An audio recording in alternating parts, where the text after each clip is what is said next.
Putin is the aggressor. Putin chose this war, and now he and his country will bear the consequences. More sanctions against Russia as a full-scale war is underway in Ukraine now. The Russian military closing in on Ukraine's capital city, and U.S. officials warn a takeover could happen any moment. Good evening and thank you for joining us tonight. I'm Russ Spencer. I'm Courtney Bryant. The crisis in Ukraine escalating as we prepare to enter day 2 of war. This is a live look now over Kyiv. Local reports say explosions were heard just moments ago as Russian forces continue their assault. And while things look calm there right now, after all, it is 5 o'clock Friday morning.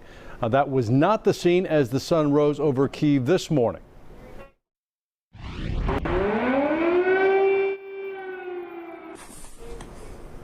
Russia unleashed its massive attack on Ukraine in the early morning hours, with residents waking up to the sound of missiles and bombs falling and tanks rolling across the border into all parts of the country. Ukrainians fearing for their lives made plans today to get out of the country as soon as possible. Long lines of cars snaked around gas stations as people tried to fill up their tanks before taking off. But in the nation's second largest city, people who have nowhere to go are seeking shelter in the subway system. The U.S. and its NATO allies are condemning the actions of Russian President Vladimir Putin after he launched a full-scale military invasion of Ukraine. In addition to another round of sanctions, President Biden is sending more troops to Germany to bolster NATO's defenses. Fox 5 News anchor Christine Spiro joins us now in studio for a look tonight at the very latest. Christine? Yeah, again, as you guys said at the top, the crisis in Ukraine is escalating tonight. Ukraine's president says the attacks have killed 137 heroes, he called, including 10 military officers, and 316 people are wounded. Russia's attack is prompting a unified response from Western allies.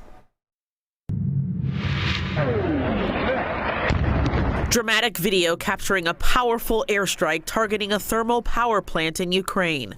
Russian tanks and troops are taking over city streets. Some Ukrainians forced to find shelter inside a metro station. None of it feels real.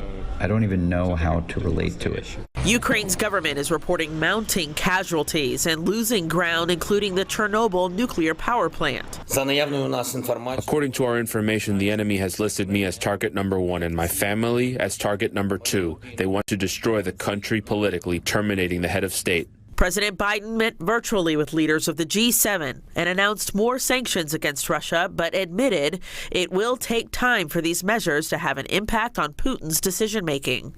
This is a dangerous moment for all of Europe, for the freedom around the world. Putin has committed an assault on the very principles that uphold the global peace. There's also growing concern over the impact the war will have on the U.S. economy in the weeks and months ahead. I know this is hard, and that Americans are already hurting. I will do everything in my power to limit the American people are feeling at the gas pump. NATO's Secretary General is calling the attack a brutal act of war that has shattered peace in Europe. Tomorrow, NATO is planning to hold a summit with 30 countries to map out the next steps of their response. Russ? Christine, thank you. And in the meantime, we're hearing reports out of Ukraine that staff members at Chernobyl nuclear plant have been taken hostage by Russian troops. We're following that story, and we'll work to get more information in a live report from Washington, D.C. coming up at the half hour.